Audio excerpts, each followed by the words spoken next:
దీపావళి పండుగ రోజున ఓ పాస్టర్ పాఠశాలలో సమావేశం ఉందని విద్యార్థుల తల్లిదండ్రులకు చెప్పి విద్యార్థులను చర్చికి తీసుకెళ్లి ప్రార్థనలు చేయించాడు.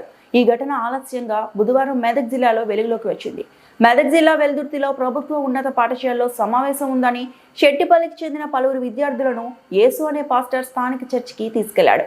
అక్కడ విద్యార్థులతో ప్రార్థనలు చేయించి కోడిగుడ్డుతో భోజనం తినిపించాడు. అనంతరం ఆ వీడియోలను యేసు సోషల్ మీడియాలో పోస్ట్ చేయడంతో విద్యార్థుల తల్లిదండ్రులు ఆగ్రహం వ్యక్తం చేశారు.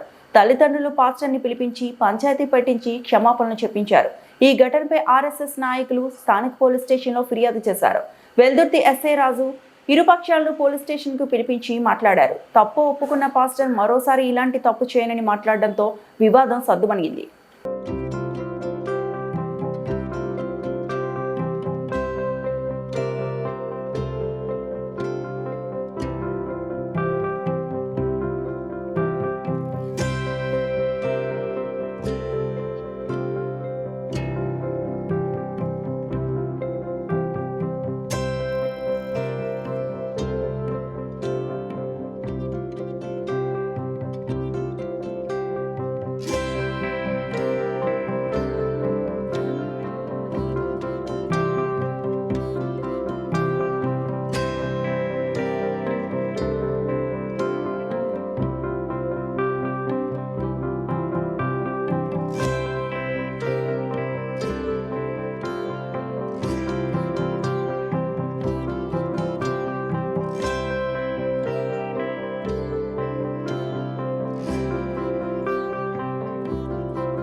మరిన్ని అప్డేట్స్ కోసం మా ఛానల్ని సబ్స్క్రైబ్ చేయండి.